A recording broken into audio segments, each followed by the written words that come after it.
बिस्मिल्लाहिर्रहमानिर्रहीम। अस्सलाम वालेकुम दोस्तों, कैसे हैं आप सब। मैं हूं इजाज़ अंसारी और आप देख रहे हैं इजाज़ अंसारी फूड सीक्रेट्स। अल्लाह बरकत दे आपके खानों में, आपके रिज़्क में, आपके जायकों में। तो मेरे प्यारे दोस्तों, आज मैं आपको बताऊंगा कि जब आप कड़ी बनाएं तो उसके ऊपर खूबसूरत सा ये रोगन कैसे लेके आएँ। क्या ऐसा करें कि आपकी कड़ी बहुत ही खट्टी और मज़ेदार हो। और मैंने आज पकौड़ों की जगह टिक्कियाँ क्यों इसमें डाली हैं, किस तरह से आप ये खूबसूरत सी मज़ेदार सी कड़ी बना सकते हैं और कैसे आप इसको खुशबूदार बना सकते हैं, सभी बातें आज मैं आपको बताऊंगा। इंशाल्लाह आज आपको बहुत मज़ा आने वाला है और मैं बहुत ज़्यादा बोलने वाला हूं। सबसे पहले बिस्मिल्लाहिर्रहमानिर्रहीम, अपनी प्यारी सी कढ़ाई में हम लेंगे यहाँ पे 1.5 कप कुकिंग ऑयल का। आपको थोड़ा सा ज़्यादा लग रहा होगा पर इतना ही चाहिए। तब तक इसमें हम प्याज नहीं डालेंगे जब तक ये अच्छे से गर्म ना हो जाए। यहाँ पे हमारे पास 2 मीडियम साइज़ के प्याज कटे हुए, और ये देखें। अच्छा, गरम ऑयल में इसलिए डाला जाता है, मैं हर दफ़ा बताता हूँ, क्योंकि इससे जो प्याज हैं वो जल्दी ब्राउन हो जाते हैं। अगर ऑयल ठंडे में आप डालेंगे तो आपका टाइम डबल ट्रिपल लग जाएगा। चले जी, अदरक लहसुन का पेस्ट इसमें आपने फ्रेश ऐड करना है, क्योंकि कड़ी की जो खुशबू होती है उसमें लहसुन का बहुत अहम किरदार होता है। तो आपने बनाया इसमें जो अदरक लहसुन का पेस्ट है वो नहीं डालना, ठीक है। जब प्याज ब्राउन हो जाएंगे फिर हम इसमें 1.5 टेबलस्पून अदरक लहसुन का फ्रेश कुटा हुआ पेस्ट ऐड करेंगे। और प्याज का आप कलर देख लें कैसा है। 2 से 3 मिनट, कम से कम आपने 3 मिनट तक पकाना है अदरक लहसुन के पेस्ट को। उसके बाद 2 मीडियम साइज के खूबसूरत से बिल्कुल रेड कलर के टमाटर आपने ऐड करने हैं। और उसके बाद हम क्या करेंगे, इसमें ऐड करेंगे कुछ मसाले। चलें जी, 1 टेबलस्पून भर के लाल मिर्च का पाउडर और 1 टेबलस्पून नमक। तो यहाँ पे है हमारे पास चिल्तन प्योर का हल्दी पाउडर, बहुत ही खूबसूरत कलर और शानदार खुशबू के साथ। इनका लिंक मैं डिस्क्रिप्शन में दे दूंगा। अगर आप इनकी प्रोडक्ट्स खरीदना चाहें तो आप कॉल करके या वेबसाइट पे जाके खरीद सकते हैं।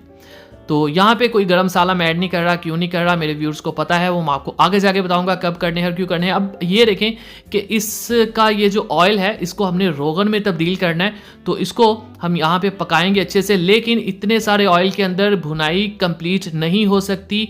जो मसाले हैं वो अच्छे से भुनाई नहीं होगी उनकी, मतलब कि। तो इसके लिए हम क्या करेंगे, थोड़ा सा और इसको टेस्टी बनाने के लिए यहीं पे इसमें 3 से 4 हरी मिर्ची ऐड कर देते हैं।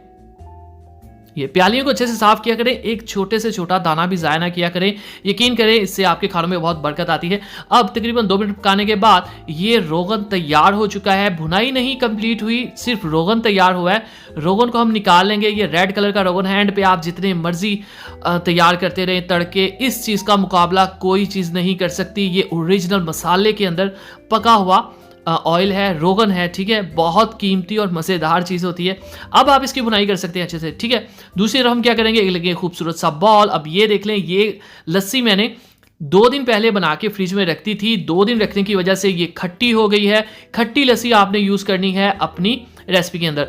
चलें जी, अब आपने क्या करना है, एक ले लेना है बीटर, हैंड बीटर या चम्मच, और इसमें मैं ऐड कर रहा हूँ 1 कप बेसन का, ठीक है। 4 से 5 गिलास मैंने लस्सी के लिए हैं, ठीक है। अगर आप दही का पूछे तो 1 किलो दही आपने लेनी है और उसमें 1.5 लीटर पानी का ऐड करना है। अगर आपके पास फ्रेश दही है तो उसको आपने लस्सी बना के रख देना है। तो अहम बात यह है कि हाथ आपने चलाते रहना है, क्योंकि यहाँ पे गुठली नहीं बननी चाहिए। अगर इसमें लम्स आ गए तो आपको काफ़ी प्रॉब्लम होगी, फिर आपको हाथ अंदर डाल के वो लम्स खत्म करने पड़ेंगे। तो अगर आप हाथ ऐसे चलाएं तो यहाँ पे बिल्कुल भी लम्स नहीं बनेंगे। तो ये बात बहुत अहम है, इसको आप ध्यान से सुनिएगा। फिर मैं आपको बता दूं, अगर आपके पास 1 पाव बेसन है तो आपने 1 किलो दही और 1.5 लीटर पानी यूज़ करना है, ठीक है। क्वांटिटी अगर नहीं समझ आई तो मैं डिस्क्रिप्शन में भी लिख दूंगा। चलें जी, अब यहाँ पे अच्छे से इसको आपने पहले ही मिक्स कर लेना है। और दूसरी तरफ जिसमें से हमने रोगन निकाला था उसकी भुनाई अच्छी सी हो गई है। तो बिस्मिल्लाहिर्रहमानिर्रहीम, यहाँ पे इसको हम ऐड कर देंगे इस मसाले के अंदर। कुछ लोग इसको कड़ी को वैसे पकाते हैं, बाद में तड़का लगाते हैं। तो मैं आपको बता दूं कि इस बने हुए रोगन के अंदर जो मज़ा है ना, वो कभी भी दूसरी टाइप की कड़ी में आपको नहीं आ सकता। मेरा चैलेंज है, आप इसको पका लें दोनों तरह से, फिर आप मुझे बताएंगे। इसके ऊपर ढक देते हैं ढक्कन और चलते हैं टिक्कियों की तरफ। तो बिस्मिल्लाहिर्रहमानिर्रहीम, यहाँ पे हमारे पास बैंगन बिल्कुल बारीक कटे हुए, ये देख लें। पकौड़े नहीं आज हम बना रहे, क्यों नहीं बना रहे मैं आपको आगे जाके बताऊंगा। यहाँ पे है चॉप्ड अनियन बिल्कुल बारीक, 2 से 3 टेबल स्पून। और ये है बंद गोभी। बंद गोभी के बगैर सब कुछ अधूरा है जनाब। 2 से 3 टेबल स्पून। प्याली को अच्छे से साफ किया करें, कोई भी चीज़ नहीं होनी चाहिए। हमारे पास आलू बारीक कटे हुए। अगली चीज़ जो इसमें जाएगी ये है हमारे पास पालक। अल्हम्दुलिल्लाह, पालक के बारे में किस दिन मैं आपको बताऊंगा, क्या भला है। हरा धनिया जाएगा इसमें 1 छोटी प्याली। जो भी वेजिटेबल्स हैं लेते हैं, कोई प्रॉब्लम नहीं, जो भी अवेलेबल हो। हरा प्याज यानी कि पुका वाला गंडा, बहुत ही शानदार फ्रेश खुशबू के साथ। और ये हमारे पास हरी मिर्च थोड़ी सी ऐड करूंगा मैं, चलें जी, 1 टीस्पून कुटी हुई लाल मिर्च, दूसरी भी जाएगी, और 2 टीस्पून या 1 टेबलस्पून नमक का जाएगा इसमें। यह है हमारे पास लाल मिर्च का पाउडर 1 टीस्पून, टोटल ये 1 टेबलस्पून हो गई। तो ये है खुश्क धनिया पाउडर 1 टेबलस्पून जाएगा, और साथ जीरा जाएगा इसमें ½ टीस्पून। काली मिर्च मैं ऐड नहीं कर रहा इसके अंदर। और अगली चीज़ है हमारे पास चिल्टन प्योर का टर्मरिक पाउडर यानी कि हल्दी पाउडर, ये लें जी, ये ऐड करेंगे ½ टीस्पून। और इसमें काली मिर्च नहीं जाएगी, इसमें पुदीना नहीं जाएगा। मैं आपको बता दूं कि जो कड़ी का पकौड़ा या टिक्की होती है उसके अंदर पुदीना ऐड नहीं करते, क्योंकि उसका टेस्ट जो है कड़ी के टेस्ट से मैच नहीं करता, मतलब अच्छा नहीं लगता। पहले सब्जियों को आपने ये मसाले लगा के अच्छे से मिक्स कर लेना है, ठीक है।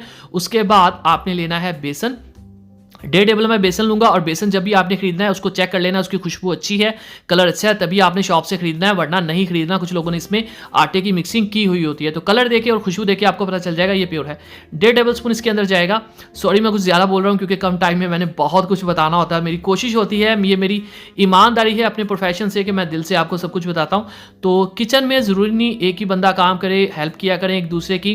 तो यहाँ पे टिक्कियाँ बनानी थोड़ी सी मुश्किलें हैं, तो मेरे साथ हैं अल्हम्दुलिल्लाह मेरी बहुत ही प्यारी अम्मी जी। तो अम्मी जी यहाँ पे पानी ऐड करेंगी, और ये मुझे हमेशा बताती हैं कि पानी आहिस्ता आहिस्ता ऐड करते हैं, ऐसे आपका पानी कम या ज़्यादा नहीं होता, और आप बहुत बगैर गलती किए काम कर लेते हैं। अम्मी वो बना रही है, यहाँ पे मैं चेक करता हूँ कि ये कैसे पक रही है। इसको आपने कम से कम 30 से 35 मिनट पकाना है। बीच में आपको लगे कि ये जल रही है या ड्राई हो गई है और पानी ऐड कर दें, कोई प्रॉब्लम नहीं। लो टू मीडियम आंच के ऊपर आपने इसको अच्छी तरह पकाना है 35 से 40 मिनट। ये ले जी, अम्मी ने हाथों को पानी लगा लिया, ऑयल नहीं लगाया। और ये देखें इसकी टिक्कियाँ बनाना थोड़ी सी मुश्किल है, तो ये इस तरह से बना रही है कि बस उंगलियों के ऊपर रख के ना बिल्कुल लाइटली आपने, बिल्कुल गोल करने की इतनी ज़रूरत नहीं, लेकिन इसको आपने टूटने नहीं देना। ढीला इसको आपने उंगलियों के ऊपर रखना है, और उसके बाद शैलो फ्राई करना है। अब मैं आपको बताऊंगा कि हम इसको पकौड़े क्यों नहीं बना रहे। पकौड़ों के कुछ नुकसान आते हैं। सबसे पहला नुकसान, पकौड़े बहुत ज़्यादा ऑयल लेते हैं, तो आप में कैलोरीज बहुत ज़्यादा आप गेन कर लेंगे। दूसरी बात कि उसमें ऑयल बहुत ज़्यादा खर्च होता है, इसमें देखिए हल्का सा ऑयल मैंने लगाया। तीसरी और सबसे अहम बात कि ये बहुत क्रिस्पी बन जाती हैं, ठीक है। ये देख लें किस तरह से रखना है, बिल्कुल ढीली उंगलियों से आपने पकड़ना है। जोर से पकड़ेंगे तो ये आपके हाथ के साथ चिपक जाएगी। दोनों साइड्स को पकाइएगा। और अब यहाँ पे मैं आपको दिखाता हूँ, जब हम इसको पलट लेंगे, एक एक चीज़ को ना देखा करें कि ये किस तरह काम हो रहा है। इससे आप जब करेंगे तो आपको बहुत आसानी होगी। जब ये पक जाए तो जैसे मर्जी पलटते रहें, कोई प्रॉब्लम नहीं है। तो ज़रा माशाअल्लाह अल्हम्दुलिल्लाह देखें जी, मेरे अल्लाह की शान। तीसरी बात ये कि ये नरम नहीं पड़ती, ये क्रिस्पी रहती हैं कड़ी के अंदर जाके भी। तो बिस्मिल्लाहिर्रहमानिर्रहीम, यहाँ पे हम इसमें ऐड करेंगे खुश्क धनिया पाउडर और ज़ीरा पाउडर 1 टेबलस्पून वो, और ½ टीस्पून ये ज़ीरा पाउडर। धनिया है और इसमें ऐड कर देंगे, ये लें जी, मिक्स कर देंगे। और यहाँ पे एंड पे मैं गरम मसाले इसलिए ऐड करता हूँ ताकि खुशबू बरकरार रह सके। और अब आए जी बहुत अहम बात की तरफ। यहाँ पे उसको कढ़ाई को हमने उतार लिया है। ये है वो रेड रोगन, टरी रोगन, ये ऑयल नहीं है। इसको गर्म कर लेंगे अच्छी तरह से। हरी मिर्चें इसके अंदर डाल देंगे, अगर आपके पास रेड हैं वो डाल दें, डजंट मैटर। उसके बाद बिस्मिल्लाहिर्रहमानिर्रहीम, तो माशाअल्लाह अल्हम्दुलिल्लाह देखें जी, मेरे अल्लाह की शान। अगर आपको लगता है मैंने कुछ भी अच्छा सिखाया तो चैनल को सब्सक्राइब कीजिएगा, वीडियो को लाइक, प्यारा सा कमेंट कीजिएगा, और दीजिए इजाज़त। अंसारी को इजाज़त। अगली वीडियो तक अल्लाह हाफिज़।